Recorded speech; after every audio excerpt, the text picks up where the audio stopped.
Chapter 7. Take initiative to be hospitable to others. Make the other feel at ease. Clara Whitney. They know how to entertain people and make them feel at ease. Clara Whitney, writer, visited Japan from the United States of America in 1875. She came to Japan as an impressionable girl in her teens and observed the lives of Japanese people with a fresh eye.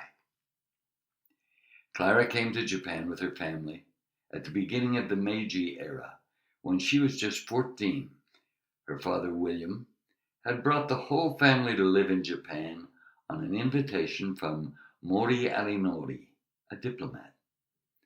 However, the family arrived in Japan only to find that preparations were not complete to accept them, and they were nearly forced to live on the streets. The family was saved from their plight by a senator at the time, Katsu Kaishu. Kaishu gave the family a large sum of money equivalent to about $1,000 and told them to manage with it. Thanks to him, Clara and her family were able to begin their life in Japan. From age 15, Clara became an English teacher to Japanese people and interacted with many children her age. She began to perceive firsthand the cultural differences between Japan and her fatherland of the United States, and recorded them in her diary with great detail.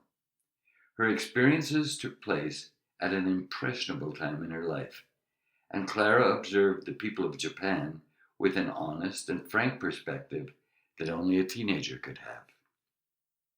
For example, when Clara coincidentally experienced a fire, she observed mostly in awe of how cheerful the people were in the midst of disaster. She wrote as follows: "A great fire broke out near Kiyobashi, near Ginza. After breakfast, we started out to see the ruins. The streets were lined by household goods or heaps of smoking ashes, while people were busy here and there, policemen aiding them in every way. It was really charming to see the lightheartedness of these people, laughing, talking, and joking, smoking, eating or drinking, and helping each other. They seemed like one large family, turned out of house and home, yet bent on making merry over it and helping one another. I did not see anyone in tears. The people had been forced out of their homes from a sudden fire, yet despite their difficult situation, they were considerate of others and tried to lighten each other's burdens." In this, Clara perceived the superb disposition of the Japanese people.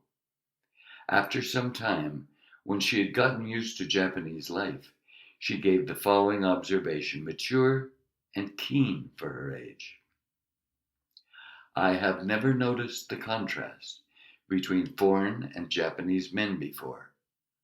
Our men have certainly the advantage physically, and perhaps intellectually, but the Orientals know how to behave, in company at least." Married a Japanese husband and spent 25 years in Japan. When Clara was 26 years old, she became pregnant with a child of Umitaro, Katsu Kaishu's third son, with whom she had been close. When Kaishu discovered this, he hastily consulted with those involved, made arrangements, and made the two get married. Clara and Umitaro had a total of 6 children together, 1 son and 5 daughters. Clara supported the household with her salary as a teacher at the Meiji Girls' School. When Kaishu died in 1899, Clara decided to get a divorce with Umitaro, and in the following year she returned to the United States with their children. It was her 25th year of living in Japan. Even after moving to the United States, it is said that Clara still maintained contact with the Katsu family. For the rest of her life, she continued to harbor a strong link with Japan.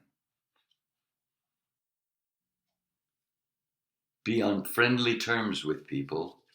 Arthur H. Crow. The apparent sociability and happiness of this little community is quite a pleasure to see.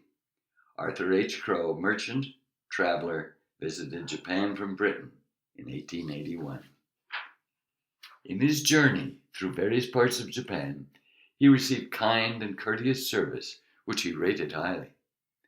Globetrotting by the privileged class began in Europe around the 1800s.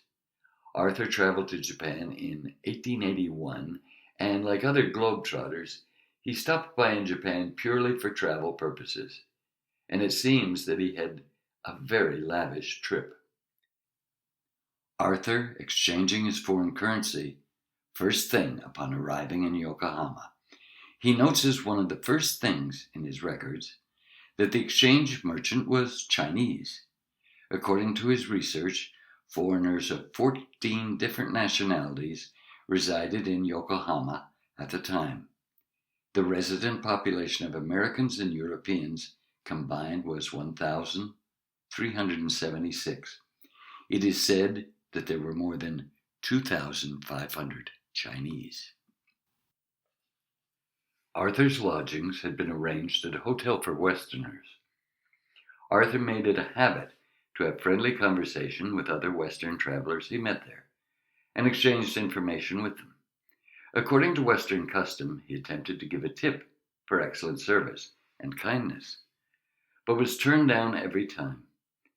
He wrote about the humbleness of the Japanese people in one diary entry as the first instance of the sort I ever remember, and so noted. He also wrote, in no other clime will the traveler experience such uniform courtesy, honesty, and brotherly kindness from the country folks, and was genuinely awed at his first experience of Japanese hospitality. Encountered the contented people of the town and portrayed the scene as unusual. It seems that Arthur had a very positive impression of Japanese society and how content the people appeared to be. He wrote of one summer evening, on a warm summer evening in front of his cottage stood a father, fresh and tidy after his hot bath, nursing his little child, and appearing the picture of happiness and contentment. One can gather from his portrayal the peaceful lives of the families at the time. The passage at the beginning of this section shows how much Arthur enjoyed and found heartwarming the everyday lives of these people. In another scene, one can see how the Japanese people accepted Arthur naturally and were completely relaxed around him. One evening, when Arthur was sitting outside, children came from every direction to gather around him, laughing and chasing each other around. Meanwhile, the residents, after finishing a day of work in evening, all came out to the village's main road with their children and made small talk. Young girls with wooden buckets came running, one after another, to the tanks at the clear brook that ran through the center of the street. The girls, full of innocent mischief, laughed and chatted while they filled their buckets with water. Arthur gazed at the scene as if he were looking at something sacred.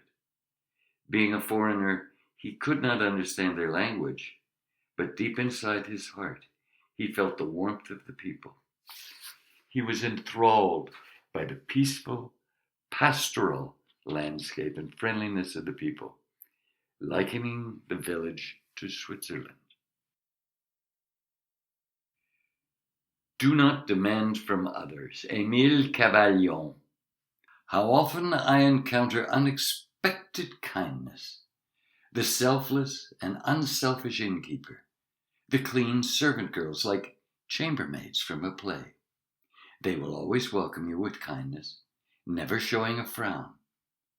Do these people not have a single worry for them to be in such good spirits all the time? The answer is completely simple. They do not have any demands. Émile Cavallon, traveler, visited Japan from France in 1891. Saw the excellence of being understanding in the services received at Japanese inns. Émile was a lone wolf traveler with an almost excessive admiration for Japan.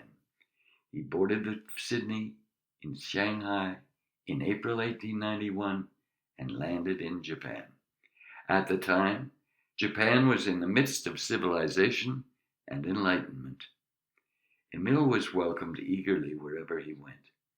At an inn in Atami, the innkeeper used every means to procure milk for him, which would have been difficult to obtain. Not only that, she even said to him, "If my cooking is not to your satisfaction, I will see to it that everything obtainable in this country is obtained in order to prepare a meal that matches or suits your tastes." Emil was thoroughly impressed by this consideration. At another inn, when he was about to leave, all of the staff, including men, women, and children, came out to the road to bow their heads deeply and see him off.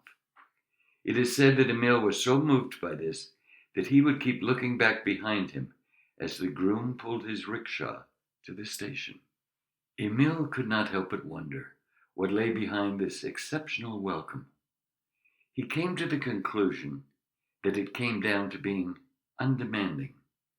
The Japanese did not demand that he, a foreign traveler, follow Japanese customs or the rules of the inn. They always put themselves in his shoes and did everything they could to make his life pleasant. In this selfless mindset, Emil saw the superior disposition of the Japanese people. Rejoiced in being able to sleep without a care in Japan, but feared further civilization. Amongst the things in Japan that Emil observed, one thing that struck him was the working environment of women. At the time in Japan, there were probably few women who did heavy labor. Women, both young and old, were hired at jobs that were suited to their strength. This was a notable thing in Emil's eyes. During the latter half of this trip, Emil realized something while living in Paris. He had suffered from constant insomnia and, in despair, had been regularly taking sleep medicine. However, in Japan, so far, he had never had to take it once. Emil pondered about why this might be, and figured it must be because food was plentiful in Japan, and there were many places where one could enjoy a pleasant sleep. Emil recorded this thought with great pleasure. According to Emil, the Japanese people at the time were desperately following in the footsteps of Western scientific progress. However, in his eyes, he felt that even if they were not to know about us Europeans, they would probably feel no inconvenience at all. At the end of his journey, he wrote the following: "Here in Japan, there is no hope of experiencing hardship. This is because it is too purified, too civilized." Prepare anything and everything. Rudyard Kipling. There is pleasure in coming to a Japanese hotel, even though you are an Englishman, encumbered with boxes and passports. A gentleman of the country carries no luggage. Why should he? On arrival, he is shown into a specklessly clean room. The tiny tea set is placed ready for him on the floor. In a corner lie a pillow and wadded sleeping suit for the night. In 10 minutes, his dinner is served. After dinner, he bathes long and heatedly. The hotel gives him a prettily colored dressing gown, in which he wanders about, talks to the world generally, and smokes until it is time to go to bed. And that is comfort. Rudyard Kipling, poet, scholar of children's literature, visited Japan from Britain in 1889. The warm hospitality of Japan impressed even the seasoned traveler. Rudyard was a typical globetrotter of the 19th century and stopped by in Japan on his way back to Britain from India. At the time, he was just a young man of 23, but had been working in India as a political reporter for a newspaper for 6 years, since the age of 17, accumulating diverse experiences for his age. With sharp and refined senses that he had honed in India, He gazed at Japan and left records of his travels. After arriving by boat in Nagasaki, Rudyard passed through the Seto Inland Sea by boat and went sightseeing in Kobe, Osaka, and Kyoto before taking up lodgings at a traditional inn or ryokan near Lake Biwa. Rudyard expressed surprise at how complete and thorough the services were. From the passage at the beginning of this section, one can see that he was genuinely relaxed and enjoying his meal and bath. In current Japanese society and in the rest of the world, people are caught up in their hectic day-to-day lives, and international affairs are growing more unstable around us. One can say that we are losing this sense of peacefulness. Despite having just arrived in Japan, this emotion came naturally to Rudyard as he made himself comfortable at the inn. From this, we can glimpse an aspect of the plenitude that was present in Japanese society at the time. With the sharp sensibilities of a poet, he depicted the fulfilled lives of Japanese commoners. Rudyard saw more good qualities about Japan, in addition to those given above. For example, how the Japanese were morally upright, clean, and took great care in the smallest things. Rudyard saw the beautifully maintained fields of Japan and wrote with constant admiration, "But all I can write will give you no notion of the wantonness of neatness visible in the fields of the elaborate system of irrigation and the mathematical precision of the planting." He also observed all of the adults showering the children with love and wrote, "Oh, the babies, romping fatly under each, from the land of little children where the babies are the kings." One can imagine how peaceful the Japanese society was back then, from the way that the children were seen playing in the streets with complete peace of mind and without a care in the world. Rudyard saw a high standard of life in commoners serving as a backdrop for the contented mood that could be felt all across Japanese society. Virtually, poverty does not exist in the country. You see, an agricultural laborer can maintain himself and his family, as far as rice goes, for 4 cents a day, and the price of fish is nominal.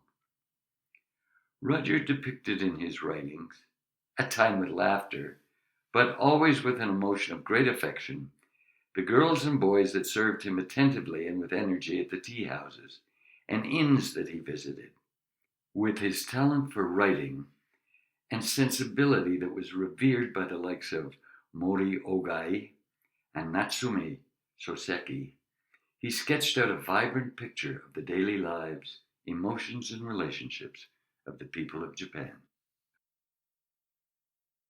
Provide top-class service, Bruno taught. The service is top class. They iron your trousers and the shoes are nicely polished. We were happy in every way. Bruno Taut, architect, visited Japan from Germany in 1933. Fled to Japan, where he began a new life in his simple homestead, saw the richness of relativity in his Japanese home and disseminated it to the world. Bruno's arrival in Japan was for political reasons. He had been making a name for himself as an architect in Germany, but a job he undertook in neighboring Moscow, Soviet Union, led to rumors that he would be seen as a communist and arrested by the emerging Nazi government. Once he caught wind of these rumors, Bruno immediately pleaded with an acquaintance to flee to Japan. Fortunately, an organization had already extended an invitation to him before, and by accepting this invitation, Bruno was able to safely flee to Japan. Although he was an architectural authority, his position as a political refugee meant that he could not work in an official position. However, a company that supported him recommended him to live at the Senshinte Pavilion at the Shorinzan Darumaji Temple. Bruno used this place as a base to begin his work. When Bruno visited Kyoto and saw the Katsura Imperial Villa, he praised it highly, calling it one of the two greatest architectures, along with the Parthenon in Athens. This in turn led the structure to be discovered worldwide.